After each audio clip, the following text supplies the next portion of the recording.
ఈ వీడియో తెలంగాణలో ఉన్న ప్రతి రాజకీయవేత్తలకు రాజకీయ నాయకులకు ఈ వీడియో చేరేలాగా మీరు ప్రయత్నించండి.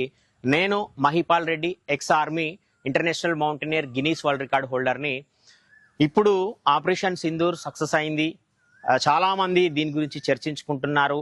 భారత సైన్యం గ్రేటు, భారత సైన్యం ఇది, భారత సైన్యం అది, భారతీయులం మనం జెండాలే పట్టుకొని ర్యాలీలు తీయడం ఈ రాజకీయ నాయకులు తీస్తే మహా సిగ్గుగా అనిపిస్తుంది. ఎందుకు అని అంటే గత ప్రభుత్వాలు కానివ్వండి, నేను ఇన్ పర్టిక్యులర్లీ ఒక రాజకీయ పార్టీ గురించి చెప్పట్లేదండి, ఇది మరీ చెప్తున్నా. ప్రతి ఒక్క ఖద్దరు బట్టలు వేసుకునే ప్రతి రాజకీయ నాయకుడు భారత సైన్యం గురించి, సైన్యంలో పనిచేసే సైనికుల గురించి, రిటైర్డ్ సైనికుల గురించి, సైన్యంలో పనిచేసే సైనికుల భార్య పిల్లల గురించి ఏ ఒక్కరూ ఆలోచించరు.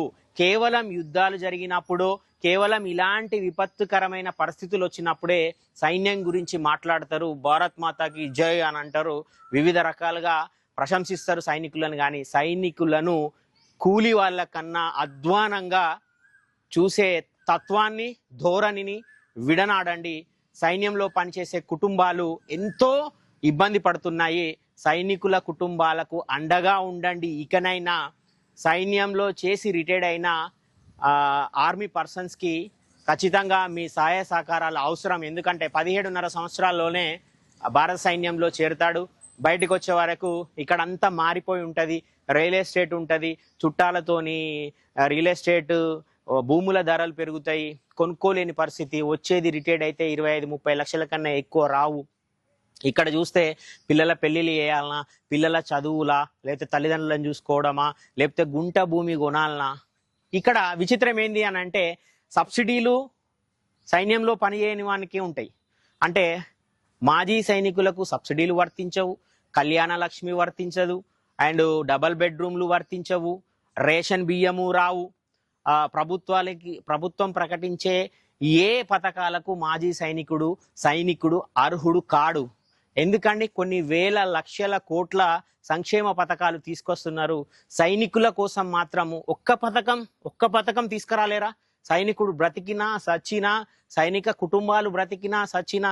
అంతేందుకండి, ఈ ఆపరేషన్ సింధూర్ని 2 వీర వనితలు ప్రోగ్రామ్ని సక్సెస్ చేసిండ్రు. అలాంటి వీర వనితలు, సైన్యంలో చేసే వాళ్ళ భార్యలు కూడా వీర వనితలే. చనిపోయిన వీరులు ఎవరైతే ఉన్నారో సోల్జర్స్, వాళ్ళ కుటుంబం కూడా స్ట్రగుల్ అవుతుందండి.